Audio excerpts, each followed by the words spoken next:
Let me tell you something. I don't care where you come from. I don't care what your mama didn't have. I don't care if you grew up with holes in your shoes and bills stacked on the kitchen counter. You don't have to stay poor. Now, I ain't just talking about money. I'm talking about your mindset, your spirit, your belief. Because poverty is not just being without money. It's being without hope. And the moment you get your hope back, your hustle changes. The moment you start believing that God's got more for you, your life starts to shift. See, I done been broke. Broke. Sleeping in a car, praying for $1. But I learned something being broke is a moment, not a destiny. And today I want to tell somebody listening, your story ain't over. You might be in a valley right now, but you ain't built to live there. God's got something greater, but you got to believe it before you see it. You know what's funny about life? Some people think because they were born into struggle, that's the only thing they're ever going to know.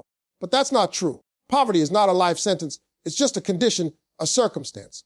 And circumstances can change.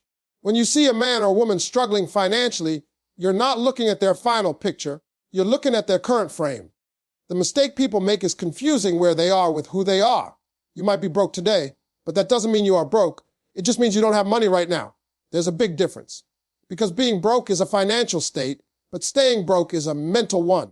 People stay in poverty not because they can't leave, but because they've accepted it. You can't climb out of something you've decided to call home. I've been broke before. I've been down to nothing. I've slept in my car, had nowhere to go, no money for food, and no clue what was next. But I never told myself that was my forever. I knew that God didn't bring me this far just to leave me. See, when you start to believe that your condition is permanent, you stop fighting, you start settling, you start saying things like, this is just how life is. But that's a lie. Life is what you make it. The truth is, poverty is only powerful if you feed it. It feeds on fear, laziness, and small thinking. The moment you start fighting back with faith, action, and vision, you start breaking free. God gave you something special. Everybody's got a gift, something that can pull them out of struggle. But you got to look within. You got to start believing that where you came from doesn't have to determine where you're going. Don't ever let your environment tell you who you are. You may have grown up in lack, but you don't have to stay in lack. You can break the cycle. You can build something new. You can shift your story from survival to success. Poverty is a condition, but your purpose is permanent. And when you tap into your purpose, that's when everything starts to change. The first battle you fight against poverty doesn't happen in your wallet. It happens in your mind. If your thoughts stay small, your life will stay small. A poor mindset can trap you faster than any debt or bill. That's why you got to start thinking bigger than your circumstances. You may not have much right now, but you can't let that control how you think. Most people spend their lives thinking about how to survive. They wake up thinking about bills, deadlines, and problems. They never stop to dream. But every successful person you know started with a dream. They imagined something more. They saw themselves somewhere better. Before they ever got there, that's what separates dreamers from drifters. Steve Harvey says, you can't outwork your imagination. What he means is, you can't grind for something you don't believe in. If you don't believe you can be rich, you'll never put in the work to become rich. You got to see it in your mind before you can hold it in your hands. You got to picture yourself living differently.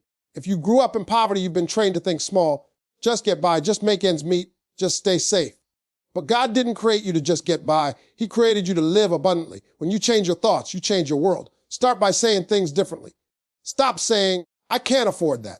Start saying, how can I afford that? Stop saying, that's impossible. Start saying, I'll find a way. The language you use determines the limits you live with.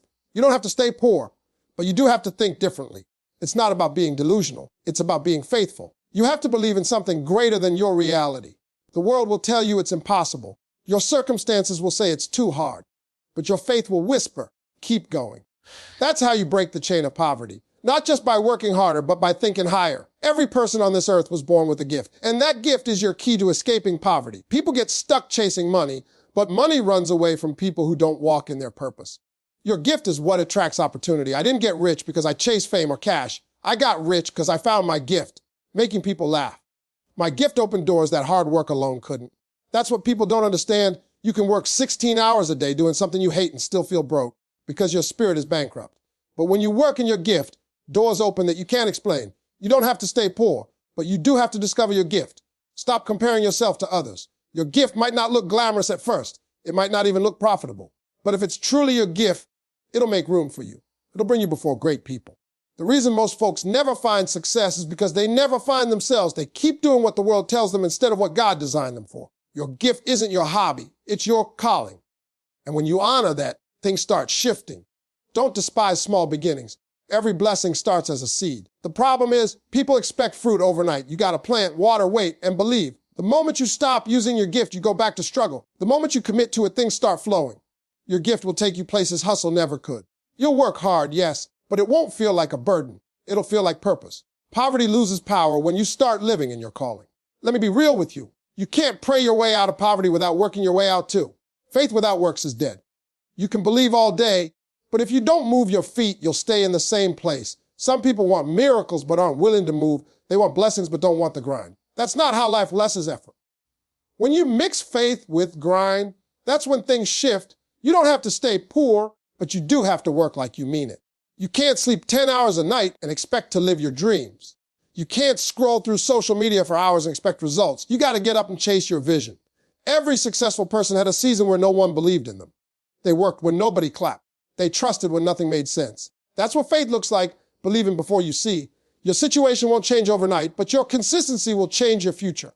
Every day you show up as another brick in the foundation of your freedom. Poverty is loud at first, but success whispers until it shouts. Keep building. Keep pushing. Keep believing. Faith's your friend. That's your freedom plan. Don't just talk about what you want, grind for it. Don't just hope for change, make it. God will bless your hustle when he sees your heart. If you want to stop being poor, stop living like poor-minded people. That's not arrogance. That's awareness. The people you surround yourself with shape your standards. If everyone around you is complaining, broke, and negative, you'll end up the same. You need to get around people who make you uncomfortable. People who talk about vision, not gossip. People who read books, not just post memes. People who are building, not blaming. When you change your environment, your perspective changes. Steve Harvey says, F9 of your friends are broke. You're about to be the 10th. That's not judgment. That's reality. You can't think abundance in a circle of scarcity. You need energy around you that inspires growth. Sometimes leaving poverty means leaving people, and that's hard. But you can't elevate while carrying everyone who refuses to climb. You can still love them, but you can't let them stop your destiny. Your environment includes what you listen to, what you watch, and what you feed your mind. Stop feeding your spirit with negativity. Stop believing you can't. Fill your space with positivity, wisdom, and vision. You don't have to stay poor, not in money, not in spirit, not in mindset. Surround yourself with better energy, and you'll start living better results. You are the sum of your circle.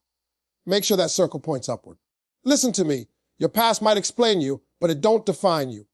You might have been broke, you might have been counted out, but that's not your final chapter. You don't have to stay poor, not in your pockets, not in your thinking, not in your spirit. The same God that lifted me can lift you. But you got to do your part, believe bigger, move smarter, and never give up on what he put inside you. Because the only difference between the person who stays broke and the one who breaks through is belief backed by action. So today, make a decision, not just to dream about more, but to walk toward it. Your breakthrough's waiting. And trust me, when you finally get there, you'll look back and say, man, I'm glad I didn't quit when I was broke.